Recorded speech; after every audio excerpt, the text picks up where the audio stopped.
Hello world, Griff here with my weekly Premier League picks video.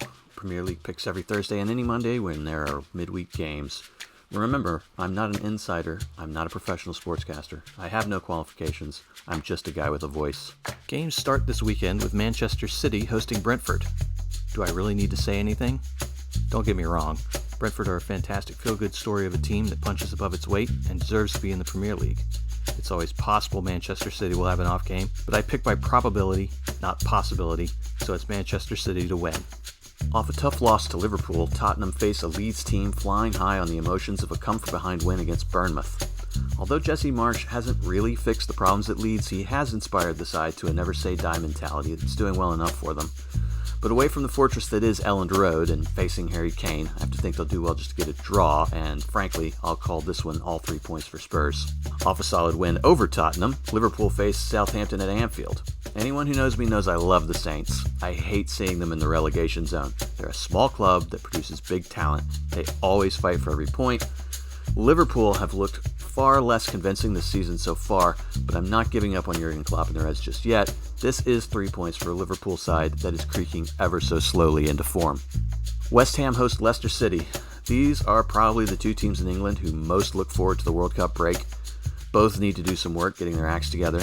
Leicester can't stop anyone, and West Ham just haven't had that edge that propelled them to the upper mid-table last year. Leicester have shown a spark of life lately, but it's not good enough for me to pick them to win outright. I'll take my chances on this one finishing all square point for each.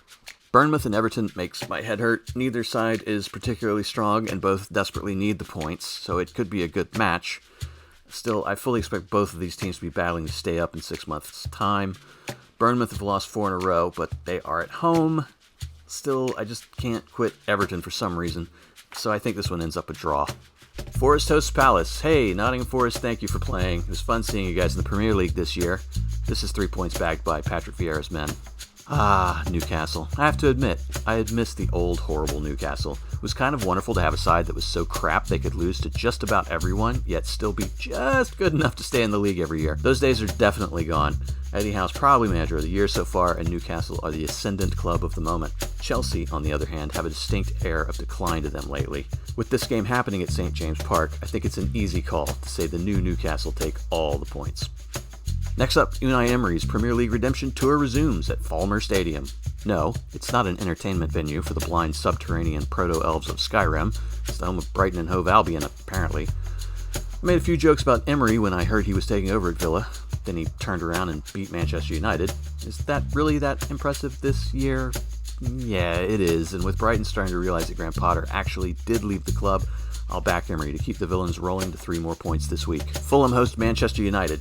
Trying to pick any Manchester United match this year has been an exercise in madness. They lose to Brighton and Brentford, then beat Arsenal. They squeak past Everton, draw with Newcastle, then beat Tottenham. And then there's the loss last week to Villa. I give up.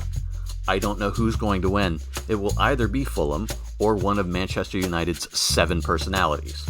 To hedge my bets, I'm just going to call this one a draw. Rounding out this week's matches, my beloved Gunners travel to the woeful Wolves. The new manager comes in at Molineux after the World Cup break, but I'll bet the Wolves players will still be trying to bring their best to this one to impress the incoming regime. That could make for a tricky match for Arsenal, but the Gunners have shown great resolve and resilience already this season, and then against much stronger opposition. Barring a total collapse, I call this 3 points for Arsenal. And that's all for this week's picks. I'll be back with a short review show on Monday to see how we did. I'm also mulling some kind of World Cup coverage, especially since the U.S. men's national team was officially announced yesterday. I'll update on that idea in the future. And in the meantime, be sure to like, comment, and subscribe down below. Pray for peace worldwide, and be kind to other people. See you next week, world.